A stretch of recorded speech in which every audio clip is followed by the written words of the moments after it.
The courage to be disliked, the motivational book summary. You work hard, you try to be kind, you try to be perfect, and still, people criticize you. They judge your choices. They doubt your dreams. They question your worth. So you adjust. You hide opinions. You smile when angry. You agree when hurting.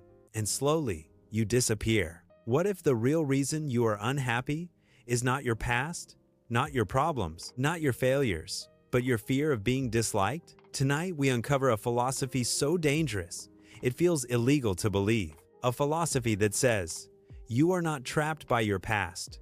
You are choosing your present. And once you accept this truth, your life will never look the same again. Act 1. The Angry Visit. Imagine a young man, restless and exhausted. He believes life is unfair. He blames childhood trauma.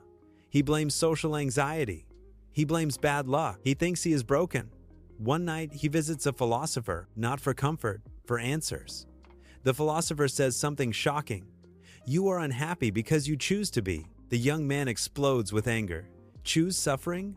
Who would choose pain? But the philosopher stays calm, and the real journey begins. ACT 2. The past is not a prison.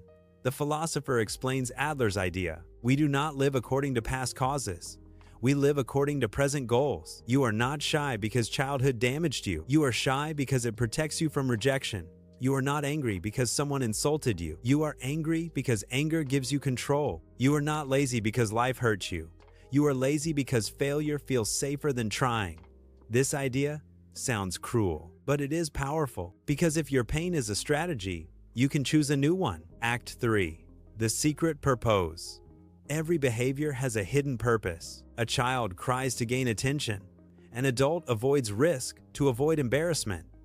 A student says, I can't, to escape effort. We build problems to protect ourselves. And once you see the purpose, you regain power. Because you are not a victim of your story. You are the author. Act 4. The Poison of Comparison. The young man says, I feel inferior to everyone. The philosopher smiles gently. Inferiority is natural. Comparison is poison. We all feel small sometimes. It pushes growth. But when life becomes competition, others become enemies. We chase approval. We chase validation. We chase praise and lose peace. Real growth is not defeating others. It is improving yourself. Your life is not a race. It is a direction. ACT 5. The Trap of Approval. We crave recognition, likes, praise, respect, validation. So we change ourselves to be liked. We silence truth, hide dreams, pretend happiness, because rejection scares us. But living for approval is slow self-destruction. You become a stranger in your own life. The philosopher whispers, freedom begins when you stop living for applause. Act 6. Separation of tasks. This idea changes everything. Ask one question. Whose task is this? If someone hates you, is it your task to change their opinion? No. If someone fails because they ignored advice, is it your responsibility? No. Your task is your action. Their task is their reaction. Most anxiety comes from carrying tasks that are not yours. Put them down and feel the weight disappear. Act 7. The Courage to be Disliked. When you live honestly, some people will dislike you because your independence threatens them, because your growth exposes their fear. But being disliked is not failure. It is proof you are living truthfully. Fake approval creates fake relationships. Honest disagreement creates real respect. So choose authenticity over popularity. ACT 8. All problems are relationship problems. Adler said every problem is about relationships. Fear of judgment, fear of rejection, fear of comparison. But relationships improve when we stop competing, stop controlling, stop blaming, stop seeking validation. When you see others as partners, not rivals, peace begins. ACT 9. Praise and punishment. Society teaches reward and punishment. Praise good behavior, punish bad behavior. But praise creates dependence. Punishment creates fear. Instead, use encouragement. Encouragement says, I trust your ability, not, I approve of you.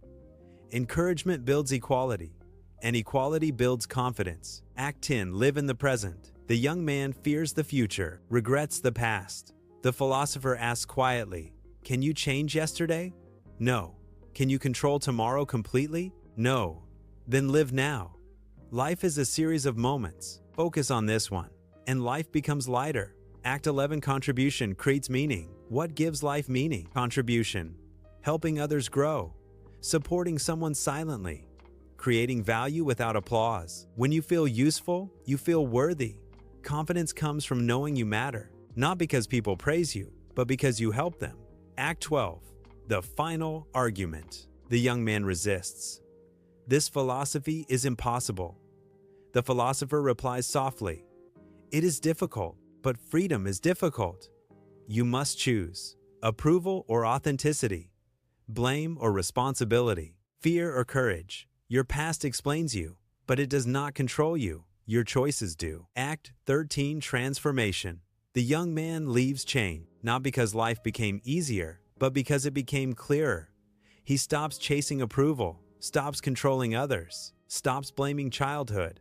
He focuses on his task, lives honestly. Some dislike him, but he feels free for the first time. Act 14. Your life. Think about your own life. How many decisions were made to please others? Career choices, friendships, opinions, dreams abandoned. How many times did you stay silent just to avoid criticism? This fear steals your future, but courage returns it. Act 15. The real freedom. Freedom is not money, not status, not comfort. Freedom is living honestly, speaking truth kindly, setting boundaries calmly, accepting dislike peacefully. Because when you stop chasing approval, you start building self-respect.